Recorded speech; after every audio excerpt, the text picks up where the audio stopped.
नमामि शरांसा चिदानन्दरूपां लसत्कुण्डलं गोकुले भ्राजमानम्।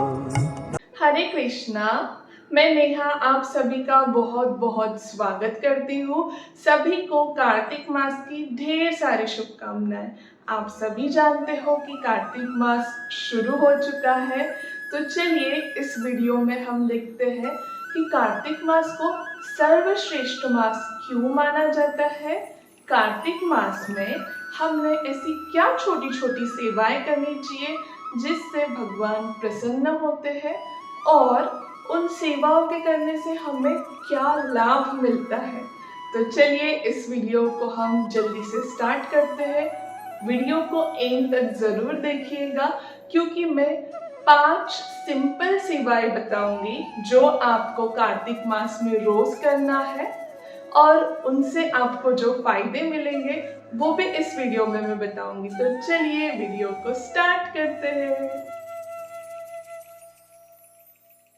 शास्त्रों में विशेषतः स्कंद पुराण और पद्म पुराण में बताया जाता है कि जिस प्रकार चारों युग में सतयुग को श्रेष्ठ माना जाता है, सारी नदियों में गंगा जी को श्रेष्ठ माना जाता है, उसी प्रकार 12 महीने में कार्तिक मास को श्रेष्ठ माना जाता है।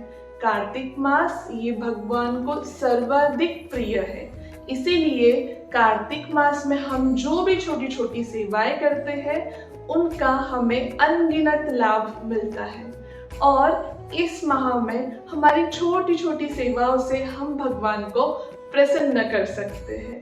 कार्तिक मास को दामोदर मास के नाम से भी जाना जाता है।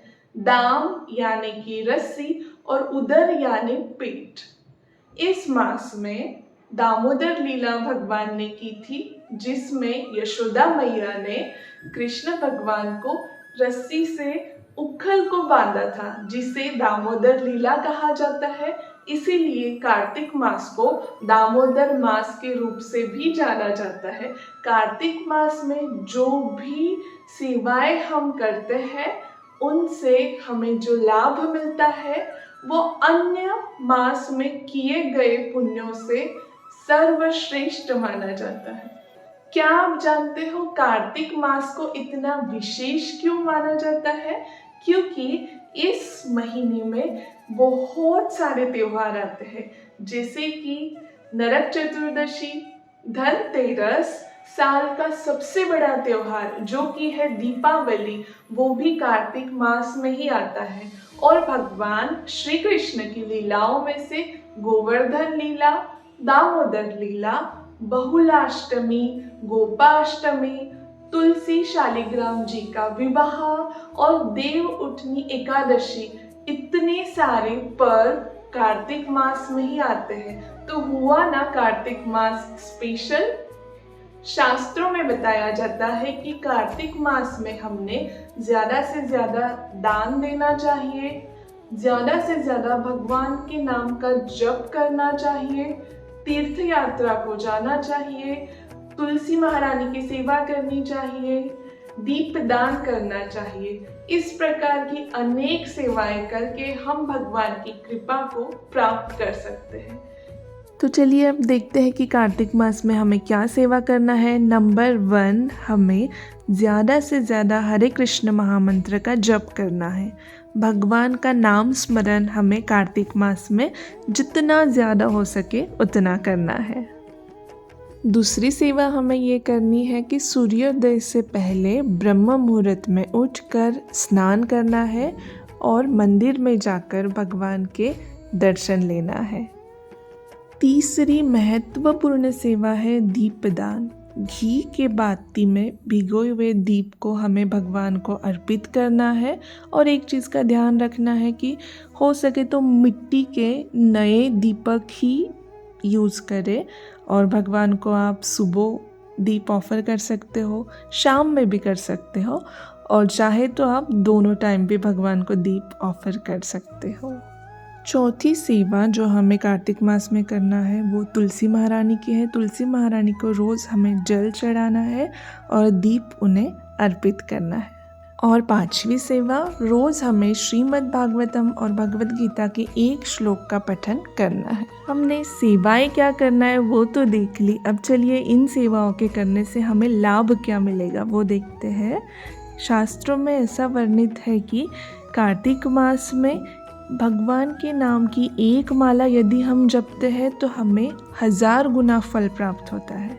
इसका मतलब यदि आप एक माला जपते हो तो आपको 1000 माला करने का फल प्राप्त होता है ना इंटरेस्टिंग।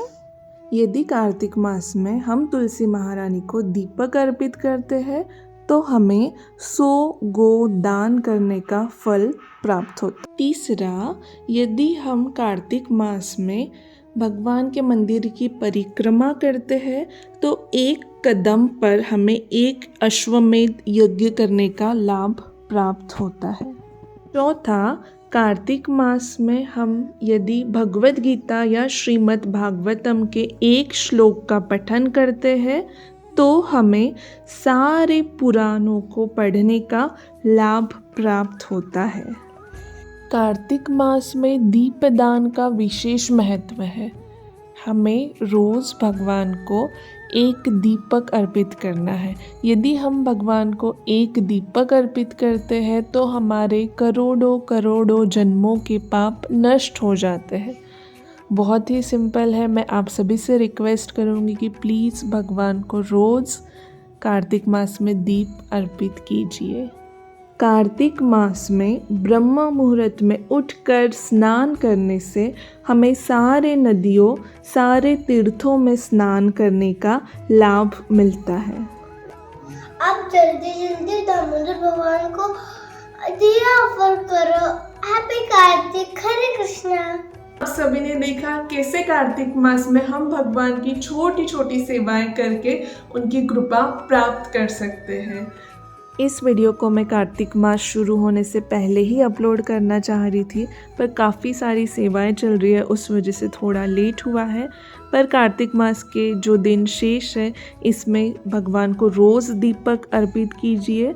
दीप अर्पित करते समय दामोदर अष्टकम का पठन करें, ज़्यादा से ज़्यादा नाम जप करें और हमें ये जो दुर्लभ मनुष्य जन्म मिला है इसे भगवान की सेवा करके सफल बनाइए। अगर आप सभी को मेरी वीडियो पसंद आई हो तो लाइक कीजिए, शेयर कीजिए, सब्सक्राइब कीजिए। Thank you so much.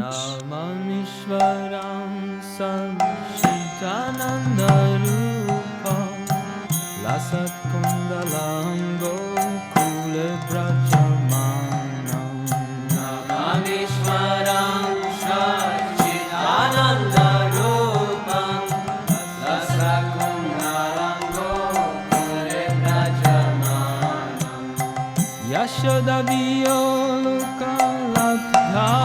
Krishna, Hare Krishna, Krishna Krishna, Hare Hare, Hare Ram, Ram Ram.